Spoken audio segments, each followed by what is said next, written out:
They didn't invite me to my sister's wedding because I work at a fast food place. Ever notice how family can feel like strangers wearing familiar faces? That's been my reality since I was 12, when Mom passed and our family portrait cracked right down the middle. My name's Travis. I'm 22, flipping burgers at Billy's Diner just off Route 16 in Pinewood, Michigan. One of those towns you drive through on your way to somewhere else. Population 4,200 and a welcome sign that's been rusting since the 90s. The kind of place where everyone knows your business before you do. My life's pretty simple. Wake up at 5:30 a.m., help Grandpa with his meds, drive my '98 Ford pickup, held together by duct tape and stubbornness, to work, come home smelling like French fries, then study online classes until my eyes burn, rinse and repeat. Not glamorous, but honest work, something Grandpa drilled into me since I was knee-high. A man's handshake should be as strong as his word, and both should be unbreakable. That's Grandpa's favorite saying, right after, "Turn off that damn light. Electricity ain't free." He's been raising me since Mom died. Cancer took her in 8 months flat when I was 12. Dad was already gone by then, living his new life with his new wife in their big house across town. The divorce happened when I was 7. He got weekend visits that gradually became monthly, then holidays, then birthday cards with gift cards tucked inside. Now it's just Facebook likes on milestone posts. My sister Emily, though, that one stings different. She's 5 years older, and when Mom died, she was already 17, old enough to choose. And she chose Dad's World of Country Club memberships and summer homes on Lake Michigan. Can't blame her, I guess. Who wouldn't pick comfort over a cramped 2-bedroom with a grieving kid and a cranky old man? Grandpa, Mom's dad, is a Vietnam vet with a chest full of medals he never talks about and nightmares he doesn't have to mention. His hands are calloused from 50 years of construction work. These hands built half this town, he sometimes says while we fix the leaky roof or tune up my truck. Not a penny I ever earned was dishonest. He taught me how to change oil, throw a proper punch, but only when necessary, and respect women. Money doesn't buy respect, Travis. He'd remind me while we ate TV dinners. Respect is earned by doing right when doing wrong would be easier. I was scrolling through Instagram last Tuesday night after my shift when I saw it. Emily's face, beaming next to her college sweetheart turned finance bro fiancé Mark. The caption read, "Final dress fitting, T-minus 3 weeks until I'm Mrs. Henderson. Hashtag blessed hashtag June bride." I stopped mid-scroll. 3 weeks? That couldn't be right. I hadn't received an invitation. No save the date. No phone call. Nothing. Maybe it got lost in the mail, I thought. Our mailman, Jerry, sometimes delivers our bills to Mrs. Abernathy next door. I texted Emily. "Hey, sis, saw your wedding pics. Did my invitation get lost?" 3 dots appeared. Disappeared. Appeared again. Then, "Hey, Trav. Been crazy busy with wedding stuff. Let's catch up soon." No mention of an invitation. I waited a day before trying again. Looking forward to seeing you walk down the aisle.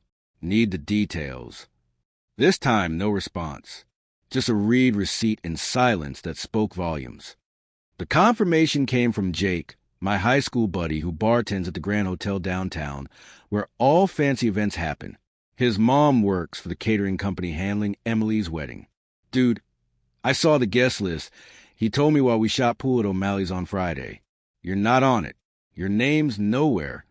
The pool cue felt suddenly heavy in my hand. "You sure?" Jake nodded, his expression uncomfortable. "There's more." I overheard Dad talking to Emily about the seating chart. She said, "Man, I don't want to repeat it." I set down the cue. "Just tell me." Jake sighed. "She told Dad she couldn't have you there because you wouldn't fit in with Mark's investment banker friends and her new crowd.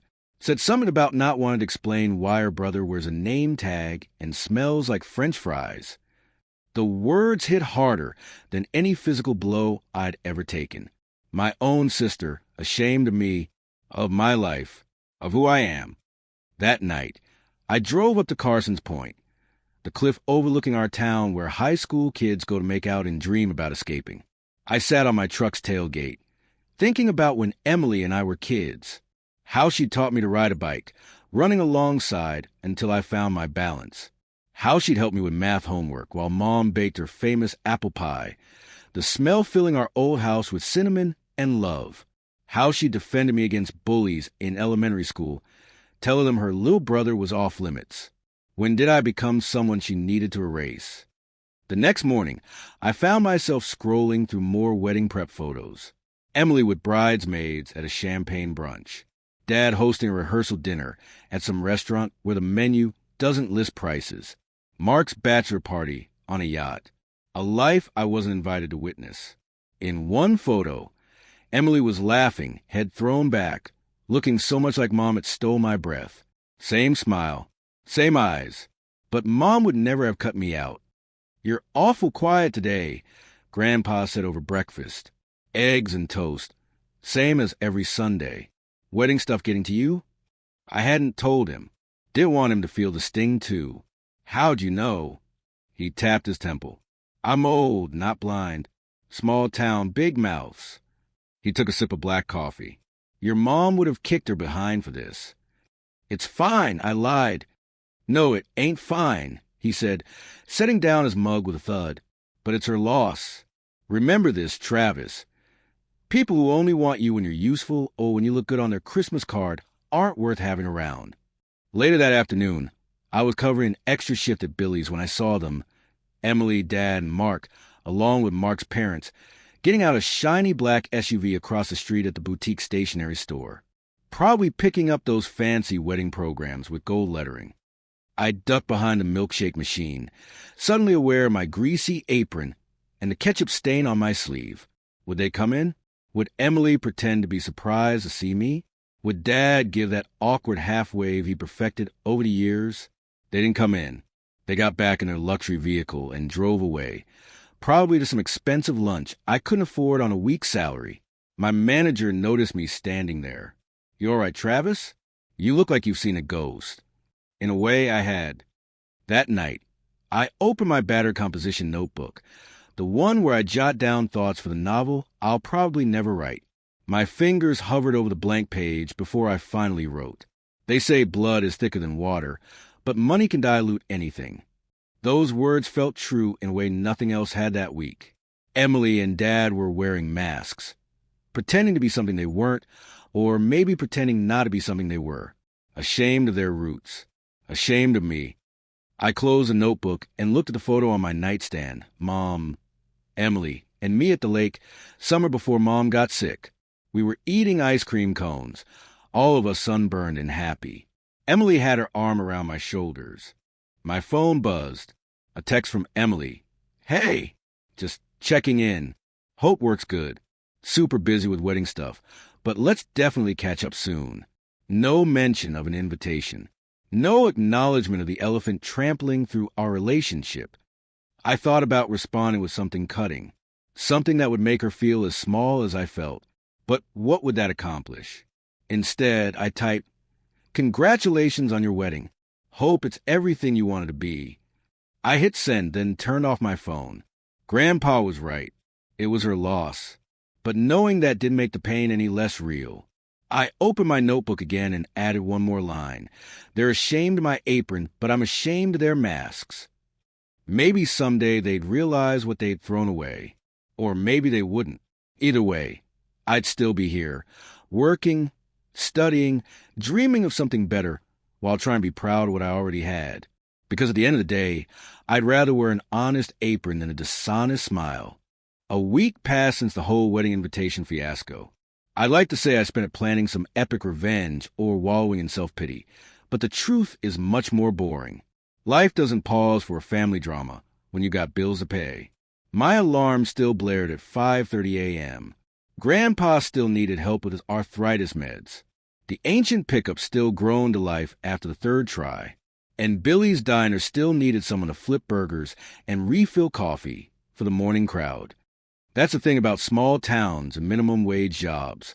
They keep you grounded whether you want to be or not.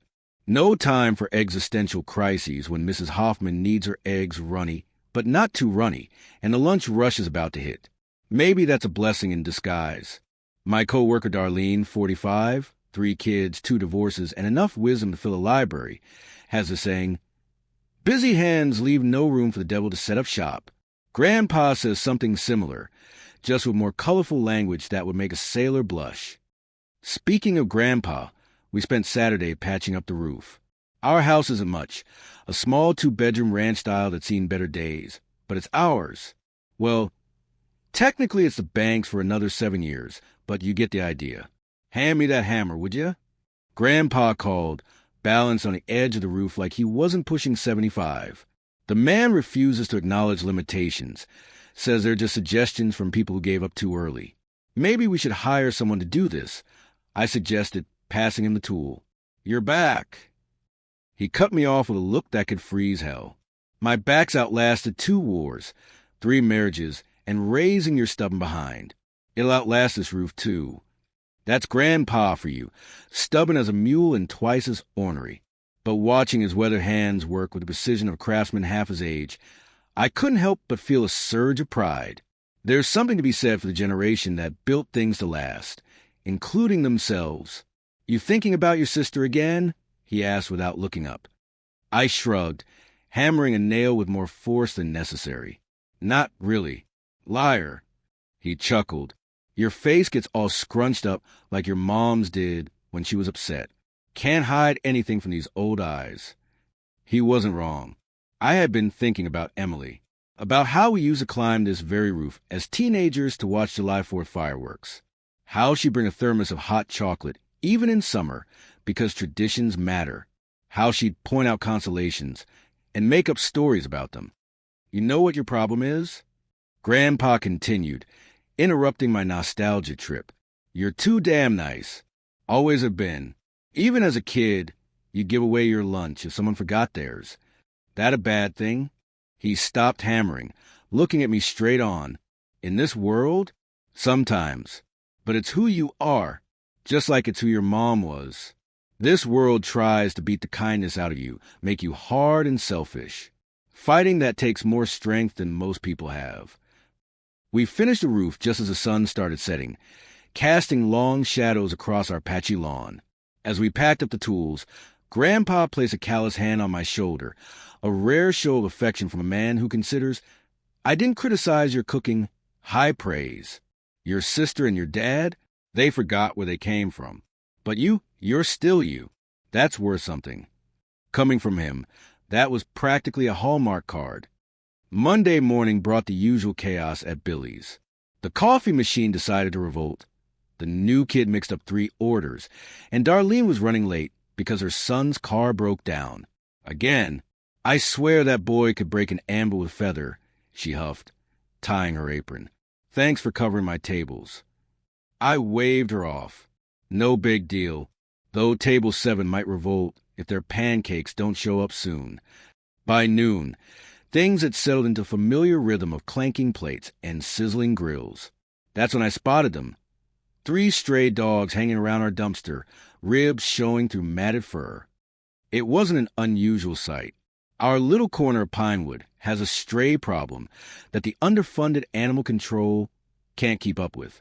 I started saving scraps of them weeks ago.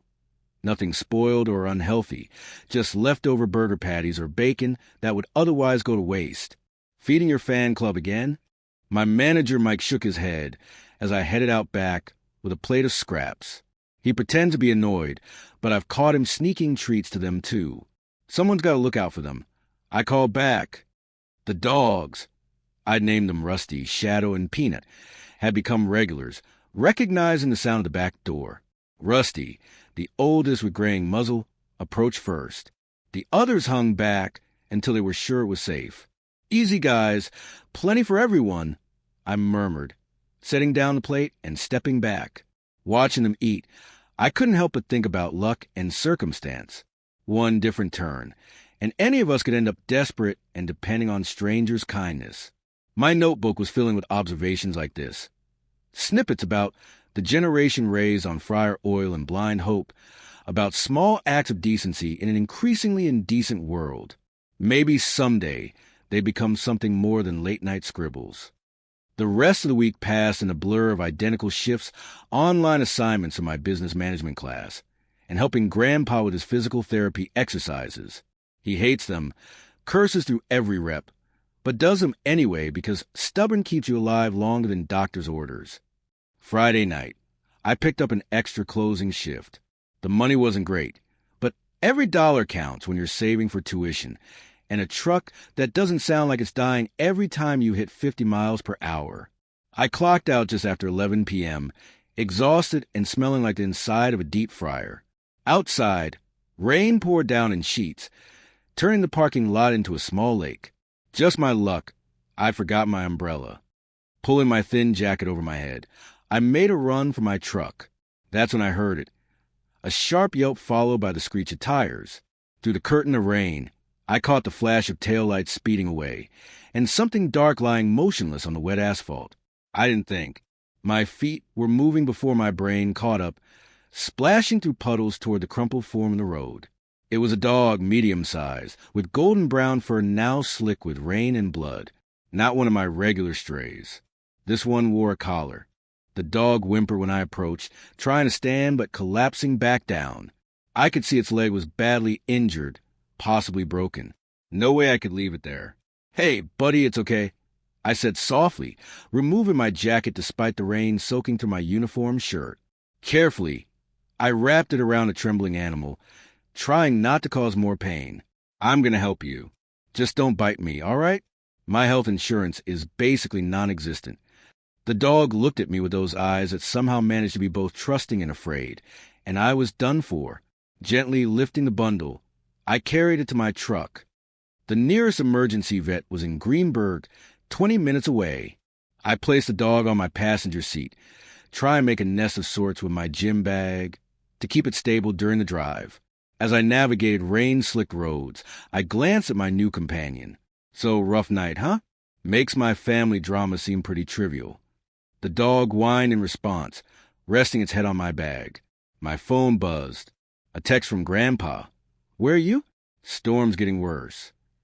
One-handed, I typed back, "Found injured dog, taking to vet, be home later."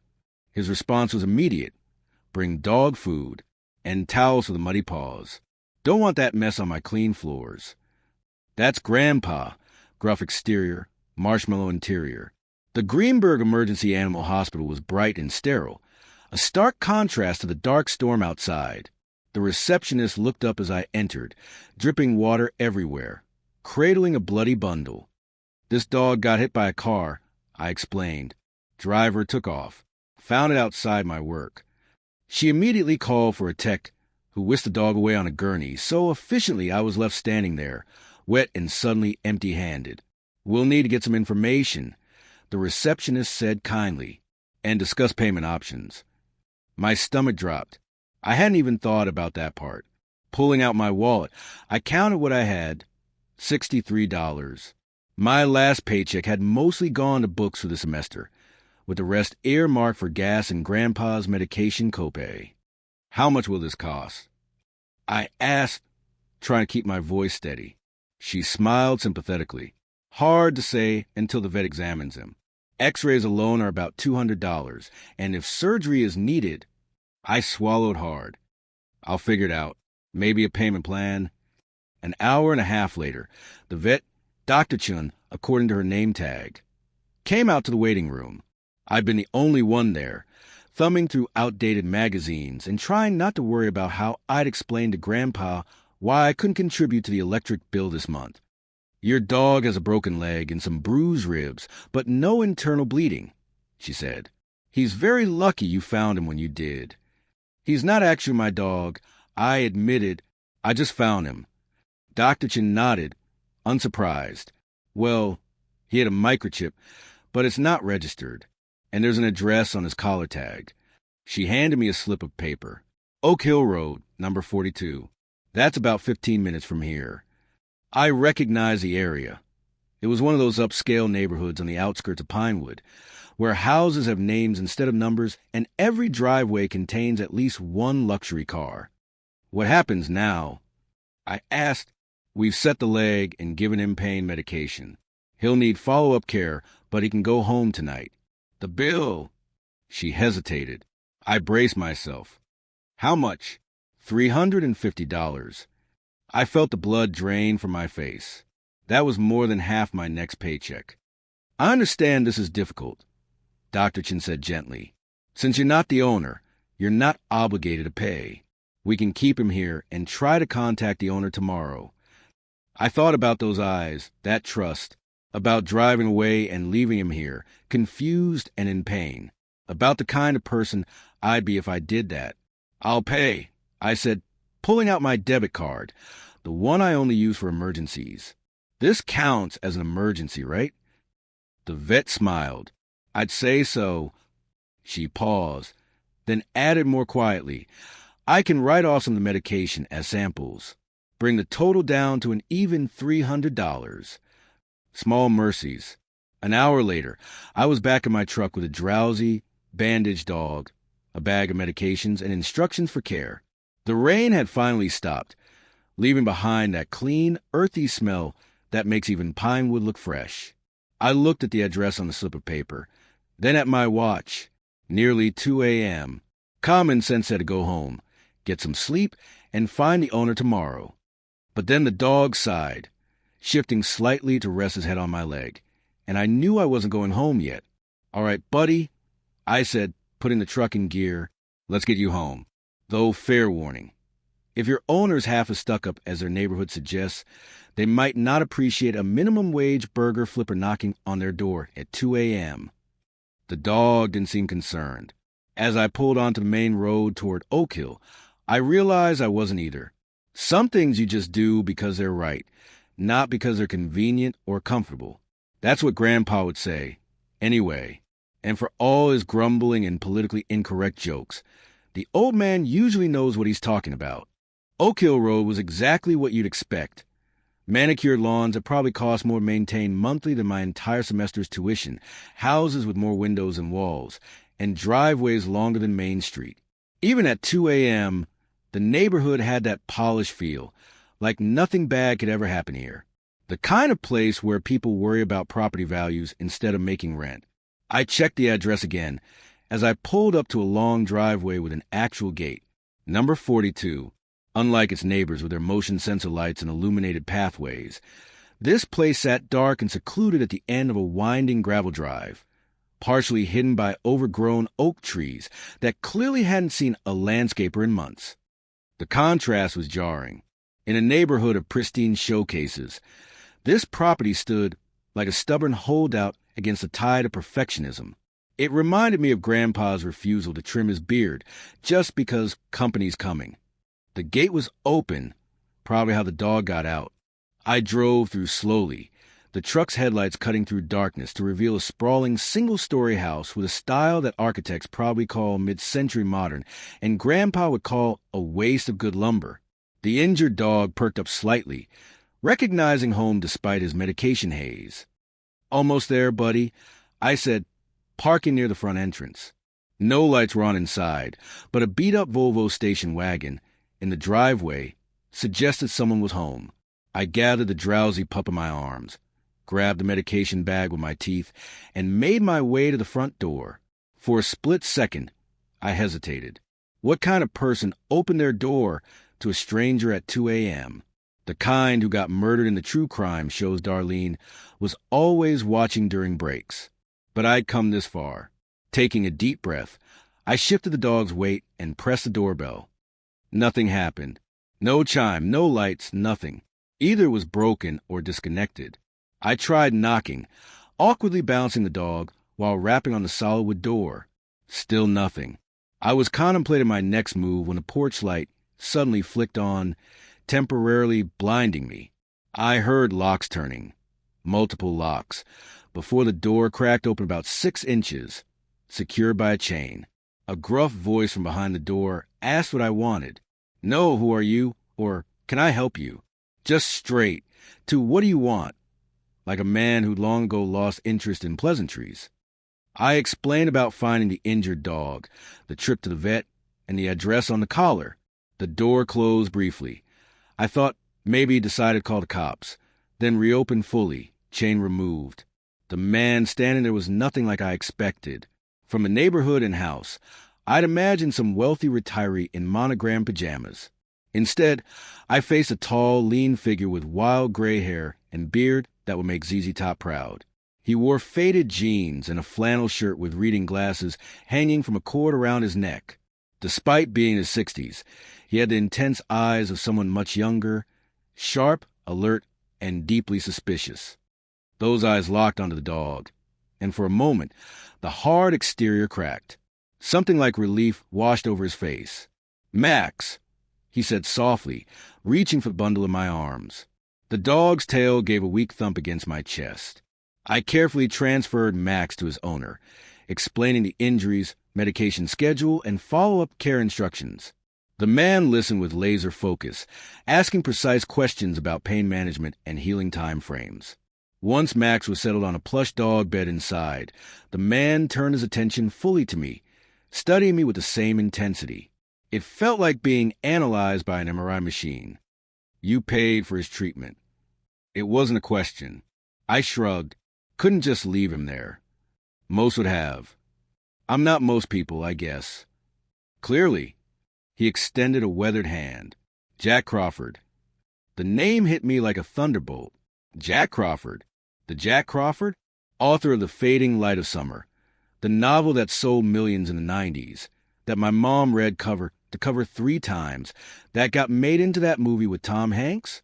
That Jack Crawford? I must have looked stunned because his mouth twitched in what might have been the ghost of a smile. "You've heard of me."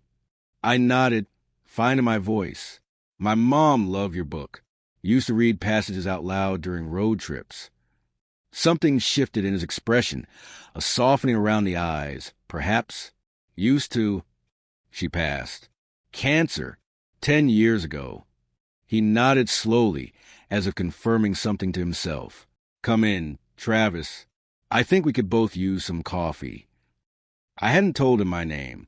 Following him inside, I realized he must have read it from the receipt I'd handed over with the medications. The interior of the house was nothing like its run-down exterior suggested.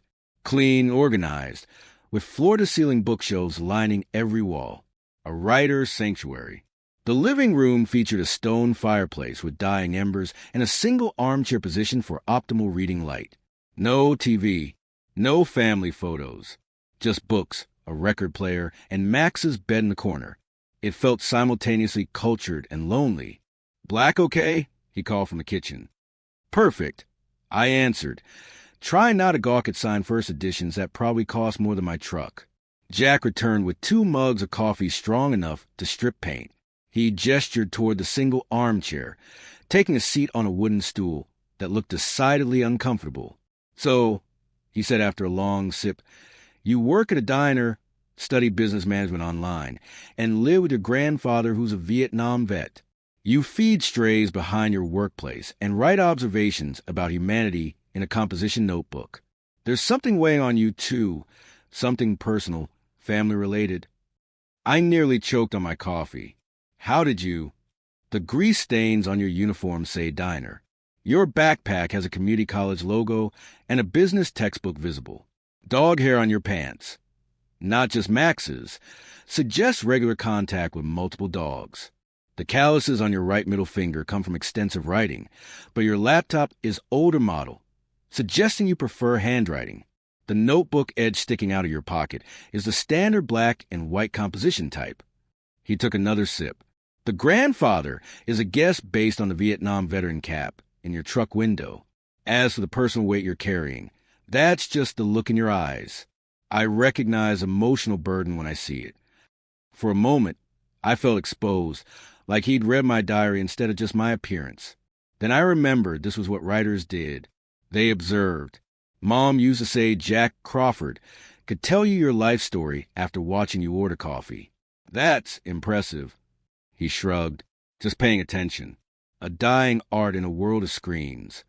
We fell into silence, sipping coffee that could probably fuel my truck if I ran out of gas. I stole glances around the room, noting the lack of recent publications on his shelves. Jack Crawford hadn't released anything in nearly 15 years, a fact Mom had lamented before she died. Why'd you do it? He asked abruptly. Do what? Pay for a stranger's dog.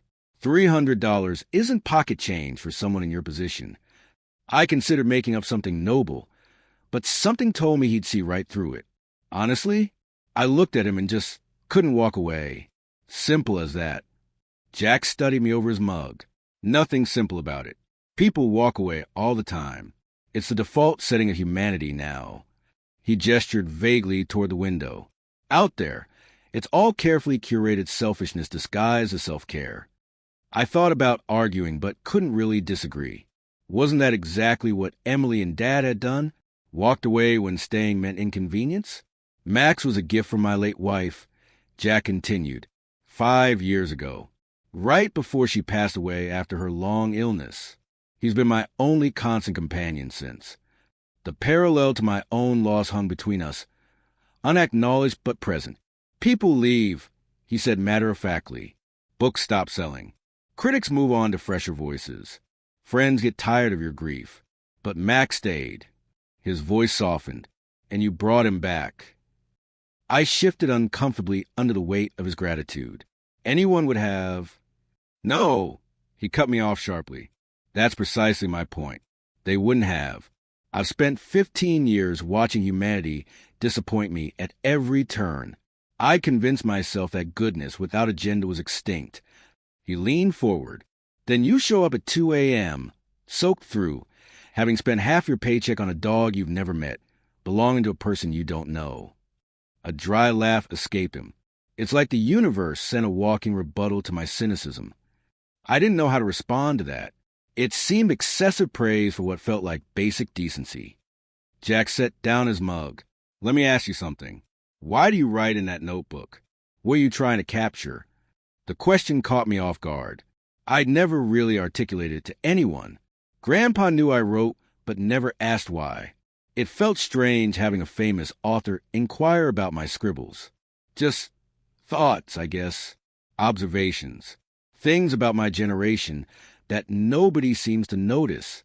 How we're stuck serving food we can't afford to eat to people who don't see us as human. How we're drowning in student loans but still clinging to these ridiculous dreams. I paused. How kindness feels revolutionary when it should be normal. Something flickered in Jack's eyes. Recognition, maybe. May I see? My hands instinctively tightened around my coffee mug. Share my private thoughts with Jack Crawford? The idea was both thrilling and terrifying. They're not good, I warned. Just random thoughts. Let me be the judge of that. Reluctantly, I pulled the worn notebook from my pocket and handed it over. Jack opened it with the reverence of someone handling a rare manuscript. His eyes moved methodically across the pages, his expression giving nothing away. Minutes passed. I shifted uncomfortably, fighting the urge to snatch the notebook back. This was worse than waiting for grades a post. Finally, he closed it and looked up. You have a voice, he said simply. Everyone has a voice. No, everyone has opinions. Everyone has complaints. Few have genuine voices. He tapped the notebook. This is rhythm, perspective. It breathes. Coming from a man whose writing had captivated millions, it was disorienting praise. I mumbled something self-deprecating, but he waved it away. Do you know why I stopped writing? He asked. I shook my head. Because I lost touch. Success built walls. I started writing about people instead of for them. He gestured around the empty house. Ended up with everything and nothing simultaneously. He handed the notebook back. You got what I lost, a finger on the pulse of real struggle. The authentic voice of a generation raised on minimum wage and maximum debt, yet still capable of spending their last dollar on kindness. Jack stood suddenly, moving to a desk in the corner. He returned with a business card. I have a proposition for you, Travis. I looked at the card. Simple white stock with just his name and email address.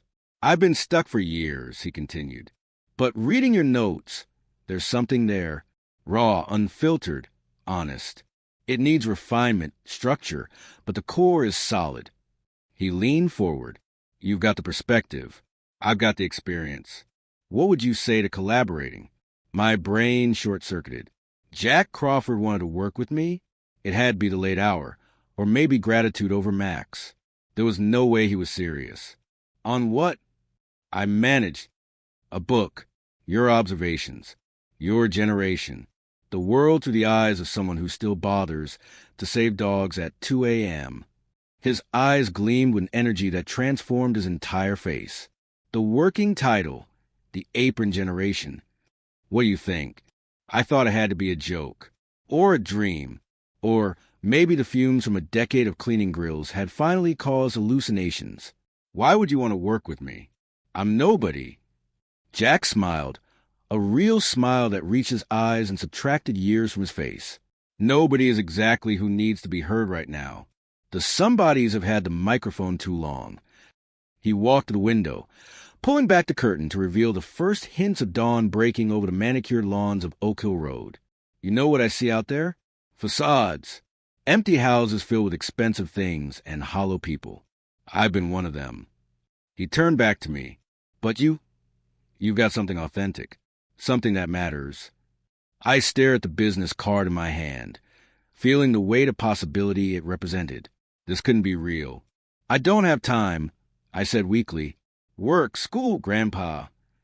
Make time, Jack replied. An hour here, 30 minutes there. Send me pages, I'll send feedback. We'll build it together. His voice grew more animated with each word. This could be important. Travis, not just for you or me, but for all the invisible people you write about. Maybe it was exhaustion. Maybe it was a surreal quality of sitting in Jack Crawford's living room at dawn. Or maybe it was seeing passion reignite in someone I'd only known as dispirited moments ago. Whatever the reason, I heard myself say, okay, before my brain could list all the reasons this was impossible. Jack's face broke into a smile that transformed him completely. In that moment, I could see the charismatic author from my mom's old book jacket photos. You returned more to me than just my dog, Travis, he said quietly. You've reminded me why I started writing in the first place. Life has this funny way of changing course when you least expect it. One minute you're flipping burgers and worrying about tuition payments. The next you're collaborating with your mom's favorite author on a book that might actually mean something. The 6 months following that surreal night at Jack Crawford's house were the most exhausting and exhilarating of my life.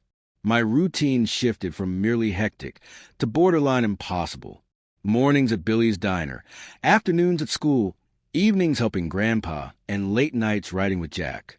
Sleep became optional. Coffee became essential, and my truck probably could have driven itself to Jack's place on autopilot. I'd snatch moments to write between orders, scribbling observations on napkins when inspiration struck.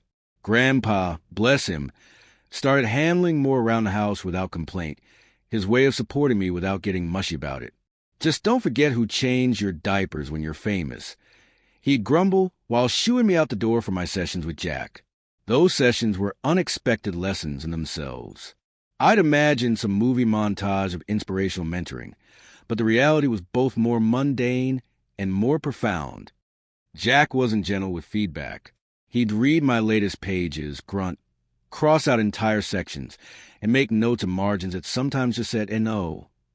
But he could also spot the gold among the gravel, circling sentences with this or build here. Writing isn't magic, he told me one night while we hunched over my latest draft.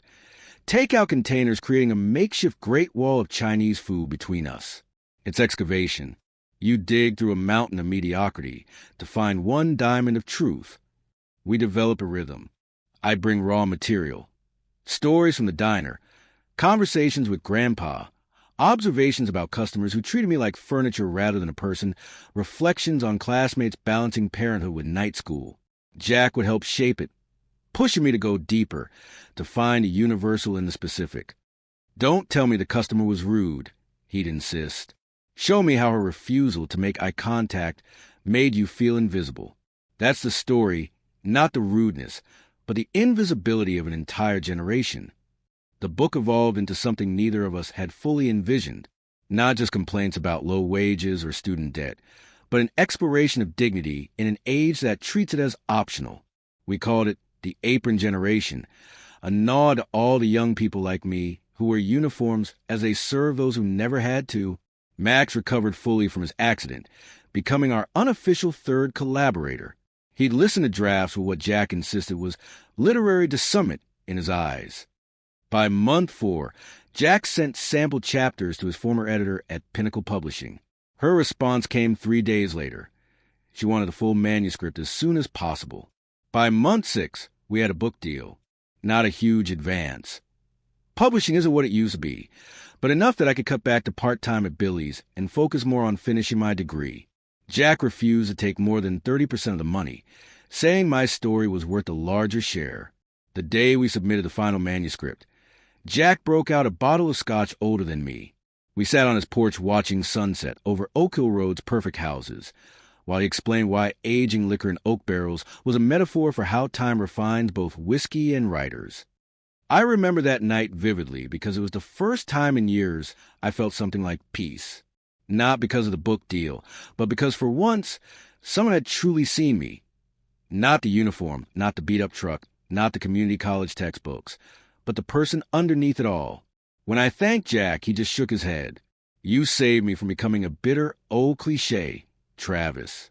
I was turning into every washed-up writer who ever blamed the world for stopping listening, instead of admitting he'd stopped having anything worth saying. The call from my publisher came on a Tuesday, exactly 9 months after I'd found Max on that rainy night. The Apron generation was set for release in 3 months, with a modest marketing campaign focused on the unusual collaboration between an unknown 22-year-old and a reclusive literary legend. I wasn't prepared for what happened next. A major newspaper ran a feature on Jack's literary resurrection and our unlikely partnership. They included a photo of us. Jack with his wild gray hair and piercing eyes, me looking ridiculously young beside him, both of us with Max sprawled across our feet. The article emphasized the age gap, the class difference, and the shared loss that connected us. It went viral. Suddenly, local TV wanted interviews. Radio shows called. A video platform wanted us for their author series. Jack, who'd avoided publicity for 15 years, reluctantly agreed to a limited press tour if I would join him. They want the story behind the story, he explained. The mentor and the kid, Beauty and the Beast, except we're both beasts with ink-stained hands. The book release came with a launch event at Pinnacle Books downtown, the same fancy bookstore where I'd never been able to afford hardcovers. Seeing my name on the cover of a real book felt like someone else's life I'd accidentally stumbled into. Grandpa came, of course, wearing his only suit, the one for his brother's funeral in '98. He pretended the whole thing was no big deal, but I caught him running his fingers over the embossed letters of my name when he thought no one was looking. What I didn't expect was seeing Emily there, standing awkwardly near the back with Dad and her new husband, Mark. They looked out of place despite their expensive clothes, like tourists who'd wandered into the wrong attraction. After my reading, during the mingling portion I'd been dreading, they approached. Emily looked different. Something tight around her eyes, a forced quality to her smile. Dad seemed older somehow, gray creeping into his temples in that distinguished way that costs a fortune to maintain properly. Travis, Emily said, her voice doing that high-pitched thing it does when she's nervous. Your book sounds amazing. We're so proud of you. We're as if they'd been there for any part of the journey. Mark extended his hand, introducing himself as if I hadn't spent years hearing about wonderful Mark and his wonderful finance job and his wonderful family connections. I shook it anyway, because Grandpa raised me with manners. We were hoping to take you to dinner, Dad said, to celebrate. The old me would have jumped at this olive branch. The old me was so hungry for their approval that I would have ignored the timing of their sudden interest. But something had changed during those months with Jack, putting words to paper, excavating truth from experience. I appreciate the offer, I said, but I already have plans with my family. I gestured toward Grandpa, who was charming a group of older ladies with what I suspected were highly embellished Vietnam stories. Emily's smile faltered. Travis, about the wedding? I should have... I cut her off gently. It's okay. Really. I understand why you didn't invite me. You do. She looked simultaneously relieved and concerned. Yes, And it's the best thing that could have happened. Their confused expressions almost made me laugh. How could I explain that their rejection had set me free, that being excluded from their world had forced me to create my own? If I'd been at your wedding, I never would have found Max that night, never would have met Jack, never would have written this book. I gestured around us. So in a weird way, I should thank you. Dad frowned. That's a very mature perspective. Not mature, just true. I shrugged. Sometimes the worst moments lead to the best places. An uncomfortable silence stretched between us. They wanted forgiveness without apology, re-entry into my life without acknowledgement of their exit from it. And maybe someday we get there. But not today. Not as a transaction. At my book launch. I'm really happy for you, Emily. I hope married life is everything you wanted. I said, meaning it. Maybe we can grab coffee sometime. Catch up properly. Before she could answer, Jack appeared at my elbow, Max trotting beside him. Travis, the publisher, wants some photos of the three of us. He nodded politely to my family before leading me away. You okay? He asked quietly once we were out of earshot. Yeah, better than okay. Families are complicated, he observed. Took me 50 years to learn you can love people without needing their approval. The rest of the evening passed in a blur of congratulations and surreal moments. A literature professor from the State University praised the authentic voice of my chapters. A famous author Jack knew from his heyday said our collaboration was refreshingly devoid of literary pretension. By the time we all piled into Grandpa's ancient truck to head home, my face hurt from smiling. Jack declined our invitation to join us for a celebratory late dinner, claiming Max needed his beauty sleep. The truth, I suspected, was that he understood this moment belonged to Grandpa and me. As we pulled away from the bookstore, Grandpa cleared his throat. That was something else, wasn't it? All those fancy folks clapping for my grandson's words. Pretty surreal, I agreed. Your mom would have been busting buttons off her shirt with pride. He kept his eyes on the road, but his voice had that slight tremble it gets when he talks about Mom. She always said you had stories in you. We drove in comfortable silence for a while before he spoke again. So, this book's going to make some money, huh? I nodded. First royalty check comes next month. Nothing crazy, but enough to make a difference. Good. About time someone paid you what those thoughts in your head are worth. He drummed his fingers on the steering wheel. Your sister seemed eager to reconnect. Funny how success brings folks running back. I sighed. Don't be hard on her, Grandpa. She made her choices. I've made mine. Humph. He didn't sound convinced, but he let it drop. Where you want to eat? Night like this deserves better than drive-through. Actually, I was thinking we could go to the dealership tomorrow instead. Dealership? What for? Your truck's pushing 200,000 miles, Grandpa. Time for an upgrade, don't you think? He nearly drove off the road. Now you listen here. I'm not taking your book money. No, sir. That's your future. It's our future, I corrected him. And it's not the whole check. Just enough for a decent used truck. Nothing fancy. Something reliable that won't leave you stranded on your fishing trips. Absolutely not. Too late. I already set up an appointment to test drive an F-150. 5 years old, low miles, good condition. Blue, like your first truck. He tried to scowl, but I could see the emotion fighting through. Stubborn as your grandmother, you are. The next morning, watching Grandpa try to act unimpressed by the truck's features while his eyes lit up like a kid at Christmas was worth every penny. He ran his hand over the steering wheel, adjusted the seat back and forth, and inspected the engine with the thoroughness of someone who grew up fixing his own vehicles. It'll do, he finally announced, which in Grandpa speak meant he loved it. On the drive home, with him following behind me in his new truck, I thought about legacy, not the kind that comes with trust funds and family names, but the kind built on values passed down without fanfare. Grandpa had given me his hard work, honesty, standing tall even when life tries to beat you down. Now I was building something of my own, not just a book, but a life constructed on my terms, brick by stubborn brick. The reviews started coming in the following week. Most were positive, calling the book a refreshingly unfiltered look at America's working-class youth and a cross-generational perspective on dignity in the digital age. A few critics dismissed it as millennial complaining elevated by Crawford's involvement, which Jack found hilarious. "Congratulations," he said, forwarding me that particular review.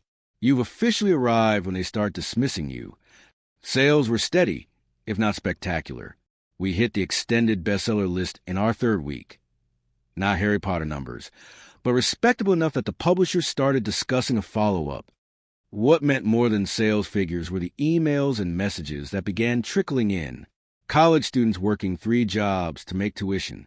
Single parents studying between shifts. Veterans trying to find footing in civilian jobs. They all said some version of the same thing. This book sees me. One afternoon, about 2 months after the book release, I was helping out at Billy's. Not because I needed it anymore, but because it kept me grounded when a teenage girl approached the counter. She clutched a copy of the Apron Generation like it was a sacred text. "Are you Travis?" she asked, eyes wide. "The Travis who wrote this?" When I nodded, she pushed the book forward for an autograph, explaining that she was working at the diner to save for community college. "My dad says it's a waste of time, that I should just get a real job, but your book made me feel like someone gets it." As I signed her copy, I noticed her uniform. The same polyester blend as mine, with the same grease stains and ketchup splatters that had once made me feel so inadequate around Emily's crowd. Now I saw it differently, not as a symbol of limitation, but as a badge of perseverance.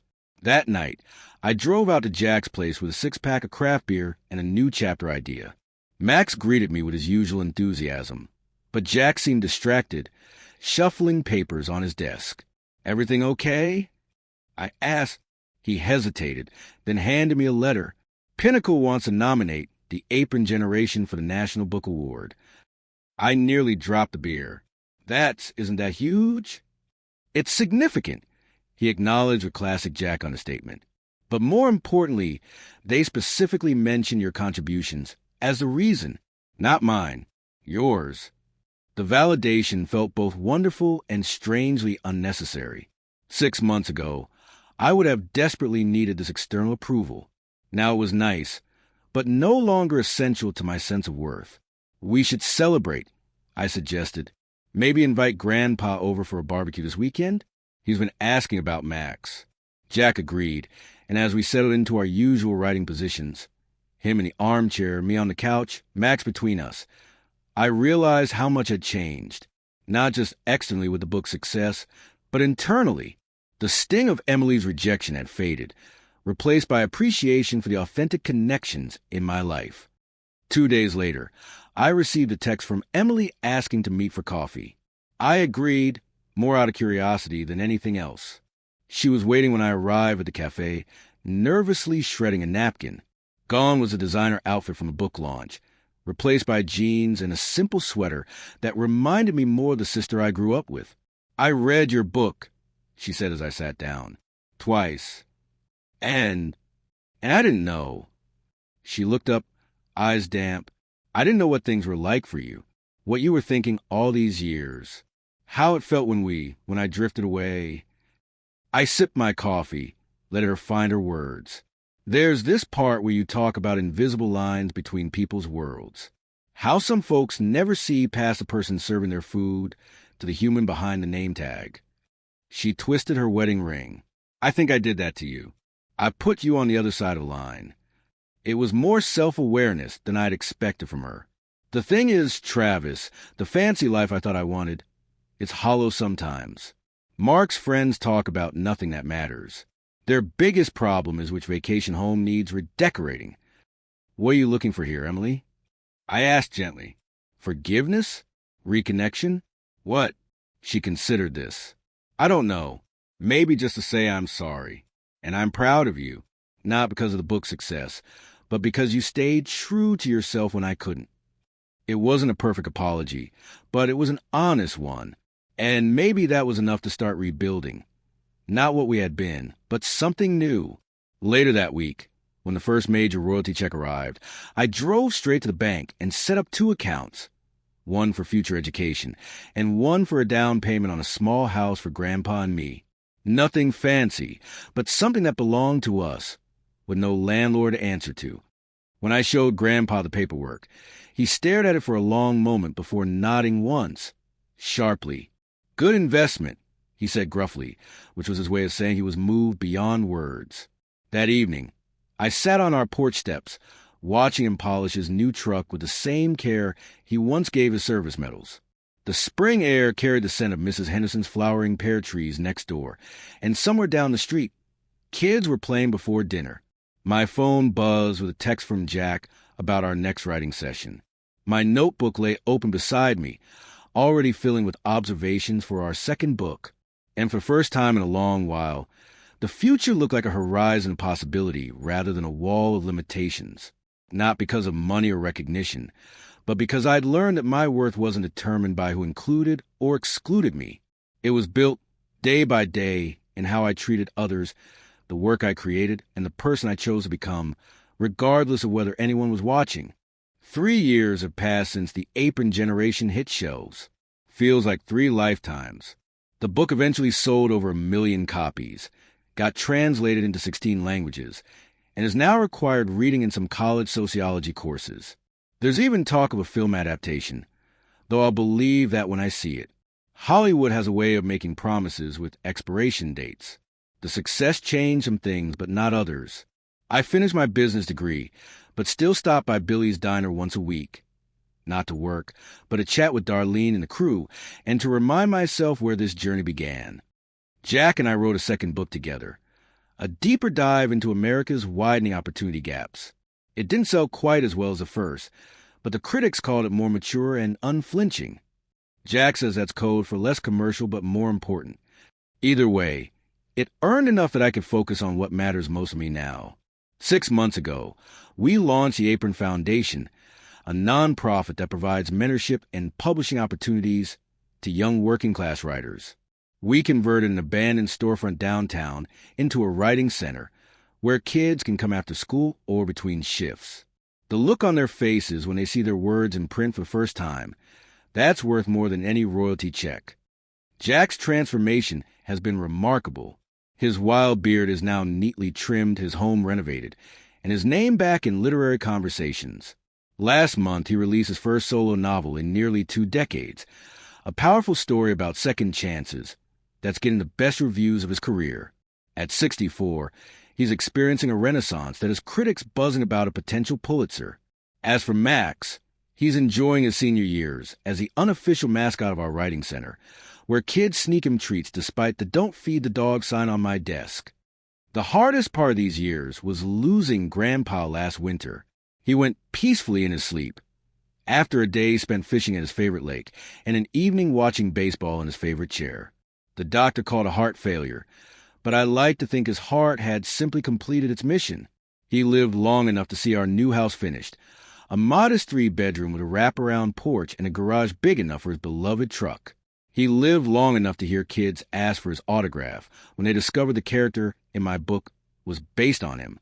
He lived long enough to see that his sacrifices and principles had planted seeds that grew into something meaningful. The night after we laid him to rest, I found an envelope in his bedside drawer with my name on it. Inside was a single sheet of paper with his blocky handwriting. "Always knew you were something special. Proud doesn't cover it. You're my hero, kid." Those words hit harder than any review or award ever could. I keep his Vietnam veteran cap on my desk as a reminder that the toughest people aren't those who never fall. They're the ones who keep getting back up decade after decade without fanfare or recognition. Last week, a thick cream envelope arrived in the mail. Inside was an invitation to Emily's 3rd wedding anniversary celebration, a weekend affair at some lakeside resort with a dress code and RSVP cards embossed with gold foil. We've had coffee a few times over the years, cautiously rebuilding something that resembles sibling relationship. It's still awkward sometimes, like we're speaking slightly different dialects of the same language. But we're trying, and that counts for something.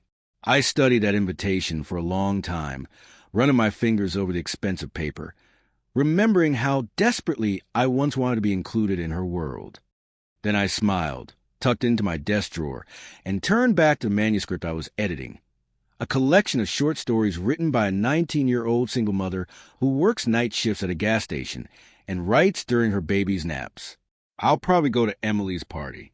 Not because I need her approval anymore, but because healing is a choice I make daily. Because holding grudges takes energy I'd rather invest elsewhere.